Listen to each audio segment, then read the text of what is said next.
사울왕이 실패했기 때문에 오늘 이 말씀을 했을까? 아니면 하나님이 또 다른 믿음의 사람을 온전히 세우고 싶어서 이 말씀을 하셨을까를 생각하며 제가 이 말씀을 묵상을 했습니다. 하나님이 사무엘 선지자를 이렇게 불러요. 그리고 사울왕을 내가 버렸는데, 사울왕을 버린 이유는 사람들은 용모와 신장을 보고, 쉽게 말하면 껍데기만 보고 이 사람을 세워서 내가 이 사람에 대해서 사실은 실망을 했다. 이제는 세상 사람들처럼 똑같은 기준을 가지고 용모와 신장을 보지 않고 나는 중심을 볼 수 있는, 그 중심에서 인정될 수 있는 사람을 선택하고 싶은데, 네가 가서 그 사람을 좀 선택해라. 어느 집에 가냐면 이새라는 사람의 집에 가서 내가 중심에서 내가 인정할 수 있는 사람 하나를 세워 그를 왕으로 세웠으면 좋겠다 하는 명령을 가지고 이제 사무엘이 이새의 집을 갑니다.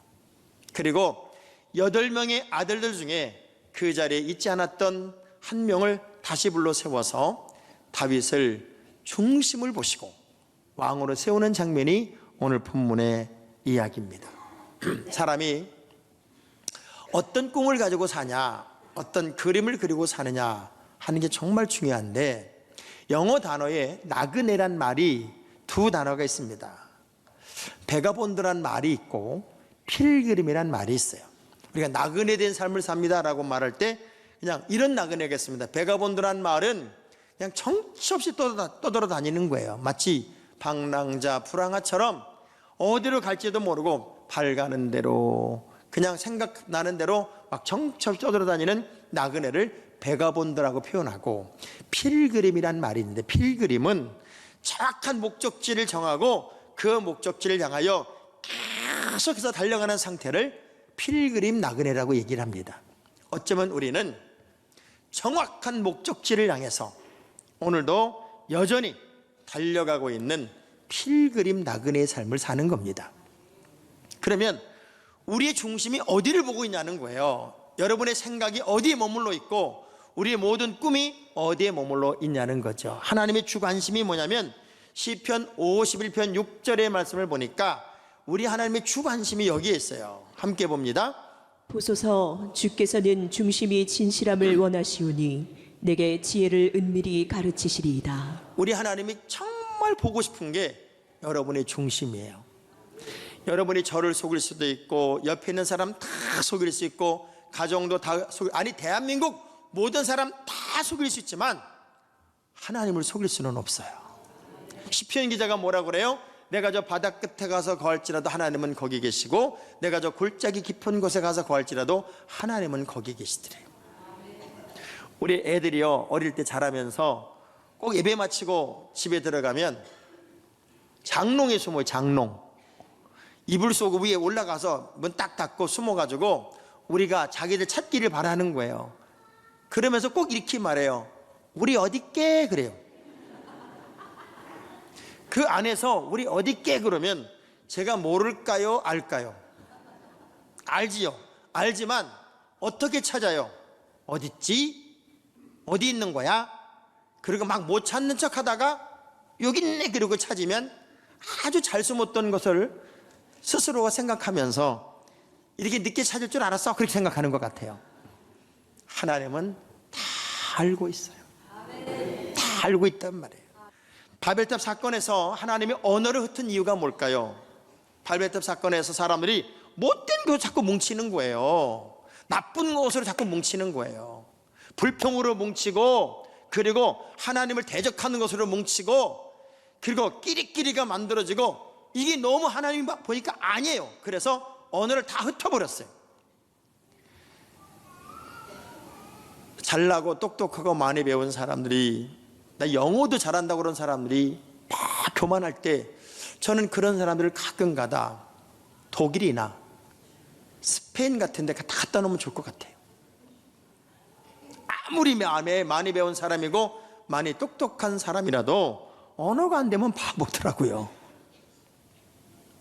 우리가 때로는 너무 못된 것으로 하나가 될 때 하나님은 그것을 기뻐하지 않으셔서 그 중심에서 어떻게 사랑하는지, 어떻게 다른 사람을 섬길 수 있는지, 어떻게 사람들과 사랑의 관계를 유지하고 있는지를 우리 하나님은 여전히 그 중심을 보고 있는 것 같아요. 전 여러분이 오늘 진짜 복받는 한 해를 살기 위해 내 마음의 중심을 바로 주님께 보일 수 있는 아름다운 생각, 사랑의 마음, 섬김의 자세, 사람을 향하여 늘 따뜻함을 주고 원수를 사랑하고 미워하는 자를 선대하고 저주하는 자를 축복하면서 교회 안에서 서로 사랑으로 똘똘 뭉쳐서 세상에 초신자들이 우리 교회를 와보니까 성도들 간의 얼굴 표정이 마치 천국의 모습이고 서로 간의 사랑의 모습이 너무 아름다워서 야, 이런 교회도 세상에 있구나, 그럴 정도가 돼야지 보이지 않게 눈을 획획 흘기고 그리고 인상을 벅벅 쓰고 그런 게 보인다면 이건 교회의 모습도 아니고 진짜 성도의 모습도 아니잖아요. 여러분, 제대로 아는 것과 어지간히 아는 거는 다른 거예요. 미국으로 관광을 간 사람이 치약을 좀 구해야 되는데 영어로 치약을 말할 수가 없으니까 쭉 걸려있는 거 보고서는 이빨이 이렇게 있는 걸 산 거예요. 이빨 그림 있는 걸 사가지고 치약인 줄 알고 막 닦고 나서 못 나와. 왜 못 나오나 봤더니 틀니 붙이는 거였어요. 틀니 붙이는 거를 치약인 줄 알고 잘못 쓴 거야. 그래 이빨이 붙어가지고 나올 수가 있어야지. 베드로서 3장 3절의 말씀 보니까 우리는 화려한 껍데기를 꾸미는데 목숨 걸지 말라는 거예요. 함께 읽어보겠습니다. 너희의 단장은 머리를 꾸미고 금을 차고 아름다운 옷을 입는 외모로 하지 말고. 우리는 쇠퇴하게 변질된 외모에 목숨을 걸 것도 아니고요. 그리고 가식과 위선의 삶에서 빨리 벗어나야 되는데, 저는 이 글을 읽다가 너무 감동을 받았어요. 아빠가 어린이날에 아들에게 가르쳐준 하나의 이야기였어요. 아들아, 너는 토끼와 거북이의 이야기를 즐겁게 읽으면 안 된단다. 거북이가 이긴 것을 박수치면 안 돼. 토끼와 거북이가 달리기 시합을 할 때 자기 옆에서 잠자는 토끼를 보고 몰래 그 토끼 잠자는 걸 깨우지 않고 가서 1등을 했다고 행복하고 좋아한다면 이것은 가짜 1등이란다. 차라리 잠자고 있는 토끼를 깨워서 그 토끼와 같이 달려 내가 지더라도 그것은 정직한 패배가 된단다. 그리고 1차전 달리기 시합에 섰으면 거북이는 2차 다른 경기를 제안해야 된단다. 그것은 수용을 하자고 얘기를 해야 된다. 그래서 2차 경기는 수용을 하자고 그래서 거북이가 토끼보다 훨씬 잘할 수 있는 건 수용이니까 두 번째는 수용을 해서 토끼를 이기면 된단다. 사람은 누구나 다 잘할 수 있는 게 있단다. 그러니 편법으로 이기려고 하지 말고 편법으로 승리한 걸 자랑스러워하지 말고 정직하게 이기는 것을 기뻐하렴. 너무 멋있지 않아요? 왜 우리는 그렇게 안 살까요? 옆 사람한테 물어보세요. 왜 그렇게 안 살까요? 한번 물어봐봐요. 우리의 껍데기, 우리의 겉사람은 날마다 낡아지지만 우리의 속사람은 날로 새로워지는 것이 그리스도의 삶이란 말이에요. 고린도서 4장 16절입니다. 고린도서 4장 16절 함께 볼게요. 그러므로 우리가 낙심하지 아니하노니 우리의 겉사람은 낡아지나 우리의 속사람은 날로 새로워지리라. 이게 크리스천의 삶이란 말이에요. 근데 우리는 오랫동안 예수를 믿었어도 여전히 미운 사람은 믿고 여전히 싫은 사람은 싫고 여전히 아니라고 자기가 판을 깨는 사람은 여전히 판을 깨고 이게 왜 그럴까요? 우리의 속사람이 새로워져야 되는데 껍데기만을 자꾸 바라보고 껍데기에 낙심하고 실망하고 좌절하는 이 삶을 살기에 영적인 철이 들지 못해요. 그래서 제가 자주 그런 얘기합니다. 우리가 건강한 신앙생활을 위해서는 매 3년마다 나의 신앙생활을 포맷을 해야 된다. 지금까지 내가 알아왔던 나만의 믿음 생활을 확 뒤집어 아무것도 아닌 제로로부터 처음 예수를 만나는 모습으로 순수한 모습으로 나의 신앙생활을 포맷하는 작업들이 정말 필요하다. 왜? 하나님의 기준은 분명하기 때문에 그래요. 하나님의 기준은 이리 갔다 저리 갔다 하는 게 아니라 하나님의 기준은 언제나 중심이에요. 이 방법 저 방법을 동원하는 게 아니라 그냥 확실하게 사람들에 의해서 보이는 화려함 때문에 박수받아 선발되었다 할지라도 우리 하나님의 사울왕을 얼마나 싫어했냐면요, 껍데기는 화려하고 하는 척하고 제대로 믿는 것 같은데 속을 들여다보면 그렇게 다윗을 못 잡아먹어서 안달이 나 있고 그냥 다윗 죽이기 위해 혈안이 되어 있고 제자리에 있질 않고 못된 짓만 골라서 하고 있단 말이에요. 그런 이 사울왕을 하나님이 어느 정도로 싫어했냐면 사무엘상 15장 35절의 말씀 보니까 저는 이렇게 표현하는 하나님의 표현이 너무나도 신기할 정도예요. 함께 볼게요. 사무엘이 죽는 날까지 사울을 다시 가서 보지 아니하였으니 이는 그가 사울을 위하여 슬퍼함이었고 여호와께서는 사울을 이스라엘 왕으로 삼으신 것을 후회하셨다. 얼마나 하나님이 싫었으면요, 하나님이 후회한 이야기가 성경에는 두 번의 기사가 있어요. 하나는 인간을 만든 것을 후회하셨어요. 노아 홍수 때 워낙 죄악이 많으니까 노아 홍수 때 얼마나 사람들이 죄를 많이 졌으면 온 사람을 다 지면에 쓸어버릴 만큼 하나님이 진노하셨던 그 마음 그대로 사울왕에 대해서 후회했다는 거예요. 왕을 세운 거예요. 왜? 그의 중심을 보니까 못된 게 꽉 차 있어요. 꽉 차 있어요. 그래서 다시 왕을 세울 때는 내가 절대로 껍데기 안 본다, 중심 본다, 그의 마음의 씀씀이를 보겠다, 신앙의 내용을 보겠다는 거예요. 제가 오래전에 그런 예화를 하나 들었어요. 부부가 동시에 얼마나 금술이 좋은지 천국을 간 거예요. 그러면서 주님 앞에서 그렇게 자랑해요. 우리는요 얼마나 금술이 좋았는지 몰라요. 우리는요 사랑만 하고 살다가 세상에 죽는 날도 같이 왔어요. 그리고 막 주님 앞에 자랑을 하는 거예요. 그러니까 우리 주님이 그래도 너희들끼리 속인 게 분명히 있을 거고 말하지 않고 서로 미워한 것도 있을 거야. 만약 그런 게 발견되면 내가 잠깐 동안이지만 한 바늘씩 꼬맨다. 그리고 이제 여자를 데리고 들어갔다 나오는데 보니까 세 바늘을 꼬매고 나오는 거야. 그러니 남편이 세 바늘을 꼬매고 나오니 이 여자가 나를 사랑한다 그러면서 뭘 속였냐고, 나한테 말 안 하고 뭘 나를 미워했냐고 막 펄펄 뛰니까 그러지 말고 너도 한번 들어갔다 나와보자. 그리고 신랑을 딱 데리고 들어갔다 나오는데 보니까 오바로꼴 치고 나와. 오바로. 여러분, 나는 다 훌륭한 것 같지요? 그러나 하나님이 볼 때는 하나님의 기준은 다를 수 있어요. 그래서 섣부른 판단도 하지 말고 섣부른 결론도 내리지 말자는 거예요. 하나님의 기준이 무엇인지 하나님의 선명한 기준에만 따르고 가자는 거예요. 그 기준을 따르는 삶이야말로 하나님이 인정하는데 봐요. 7명 다 사무엘 선지자가 볼 때는 왕감이라니까요. 그런데 하나님은 다 노래요.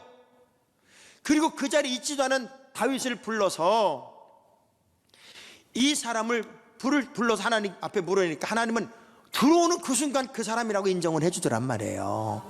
우리가 보는 눈과 하나님 보는 눈은 다를 수 있으니 언제나 여러분 그런 영적인 긴장감을 가지고 나는 과연 하나님의 뜻 합당한 존재일까, 하나님이 기뻐하는 인생일까, 하나님 앞에 이 정도면 인정받는 존재일 수 있을까. 로마 시대에는요 로마를 헐떡 뒤집어 놓은 사건이 있었어요. 그게 뭐냐면 복음 전하는 자들 때문이었어요. 복음을 전하는 두 종류의 사람들이 있었잖아요. 바울과 베드로처럼 가는 곳곳에 교회를 세우고 전문적으로 말씀을 전하면서 많은 영향력을 끼치는 전문 복음 사역자가 있었고, 로마 시대 때는 노예가 어느 정도였으면 5천만 명이 있어도 5천만 명. 여러분은 놀라지도 않아요.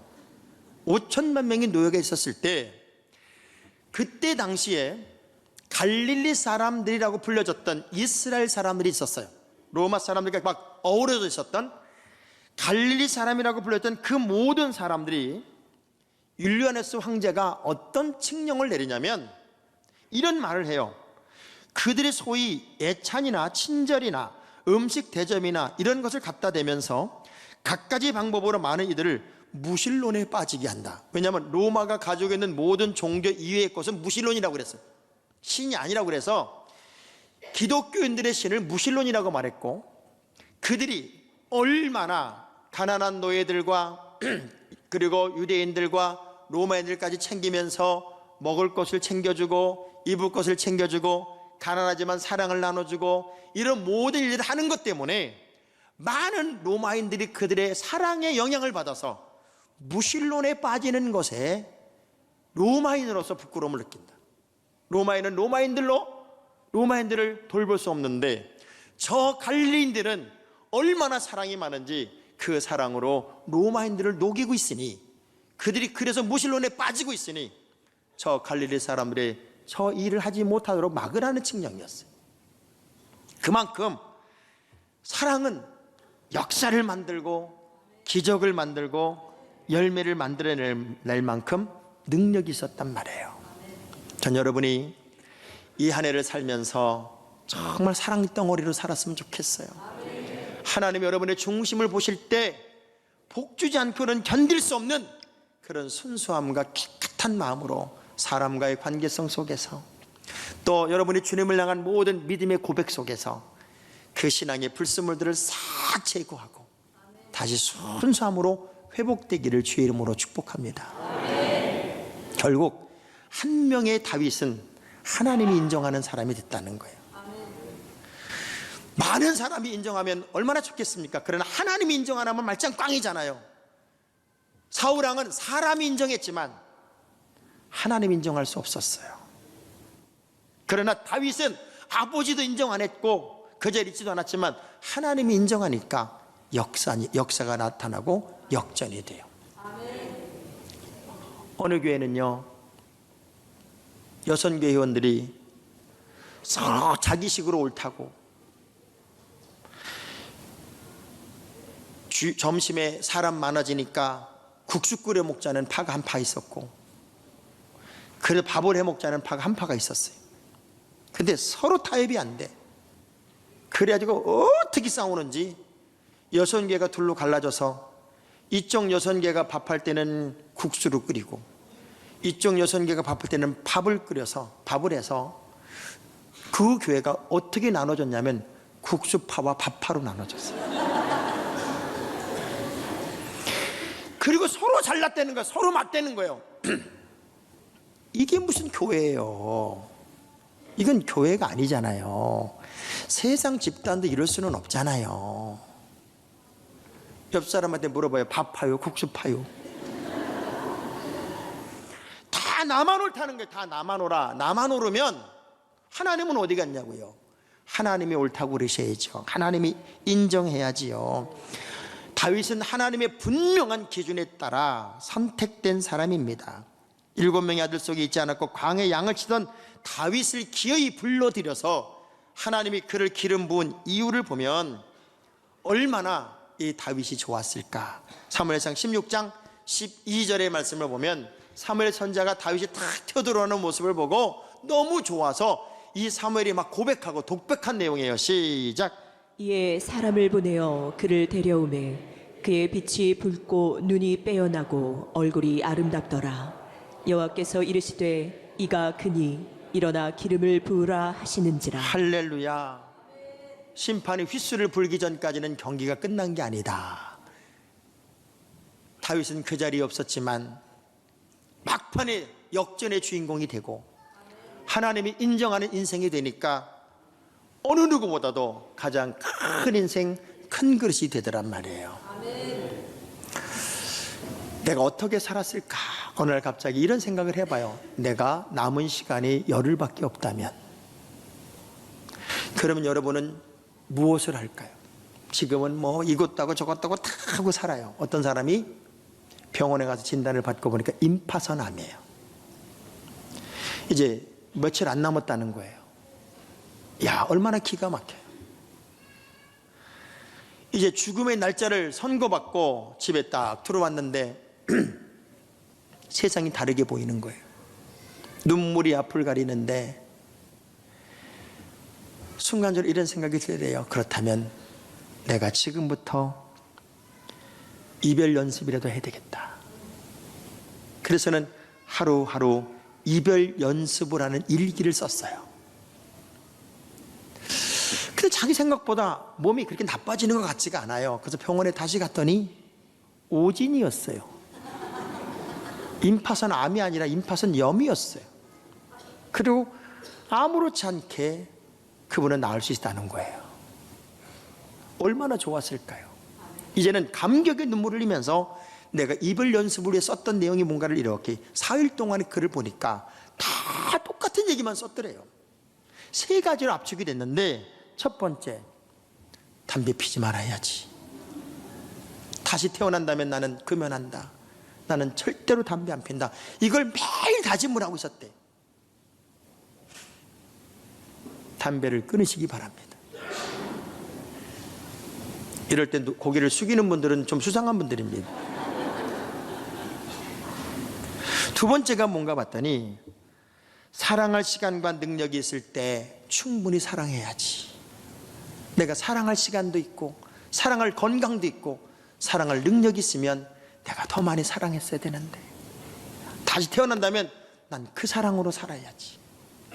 세 번째가, 나는 다시 태어난다면 항상 감사하고 살으리라. 이 말을 계속 반복했었대요. 그럼 제가 여러분에게 여쭤볼게요. 암 걸린 다음에 이거 후회할래요? 암 걸리기 전에 이렇게 살래요?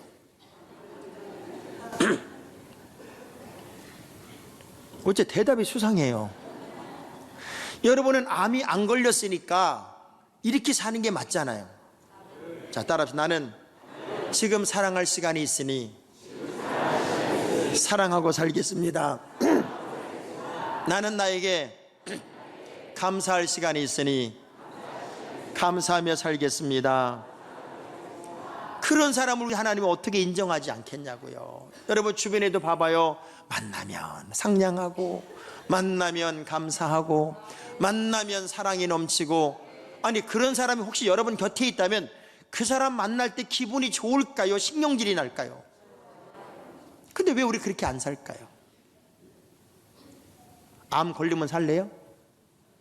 아주 건강할 때, 아직 시간이 있을 때, 정말 하나님 앞에 가기 전에 후회 없이 하나님이 인정하는 삶을 내가 살 수 있다면 그건 은혜 중에 은혜고 복 중에 복인데, 사람에게 칭찬받는 것도 은혜지만요, 하나님께 인정받고 하나님께 칭찬받는 게 중요한 거예요.